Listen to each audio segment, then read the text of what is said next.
I grew up in the church, so I'm going to do a lot of walking around, if that's okay, just for context. All right, so what we're going to do is we're going to do a little group work today, but we're going to have some intentional conversations. You've heard a lot of information.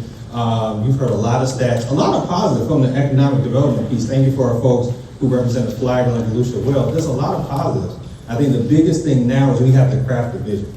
What does retention look like for our particular offices, organizations, or companies? How do we, from our Bible scholars, how do we write the vision and make it plain?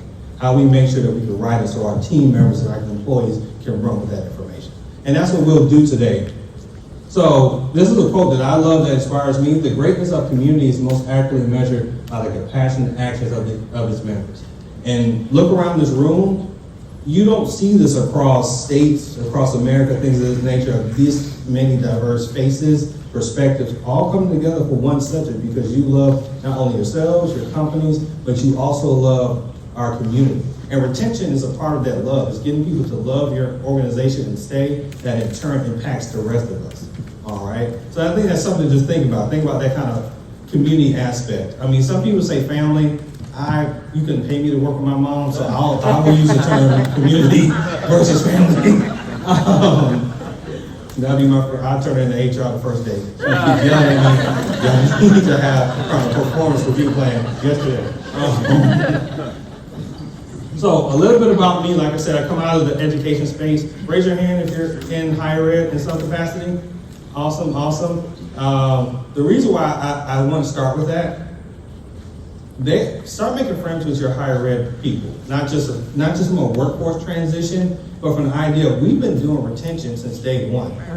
Retention theory, if you read Tinto or some of those individuals from the 60s and 70s, especially, it's been tied to our price point. If those kids don't come back, you can pack your stuff and walk out with them. Because their tuition dollars are the reason why we stay. It's not exactly the same, but some of the concepts will translate over. As I put up here, I'm an extremely amateur pickleball player. So if you would like somebody to beat or just somebody to practice with, please let me know. Some of y'all go to Daytona. Some of you out there are aggressive. I'm just an old man trying to learn. That's it. I'm just trying to figure this out. I'm sorry that you were retired. You play here every single day of the week. I'm just trying to lose weight. Please just let me play. But also, I put a citizen of Daytona. I'm originally from the Atlanta area, but Daytona has been home for me for 10 to 12 years. And it's been the individuals in this room. You don't see this level of connection, camaraderie, empathy. So we can magnify this within your organizations. I'm pretty sure retention won't be a problem. So I know a lot of people have shifted. I want us to take 2 minutes to kind of introduce ourselves to our tables. Like I said, I'm an educator, so I come from that background.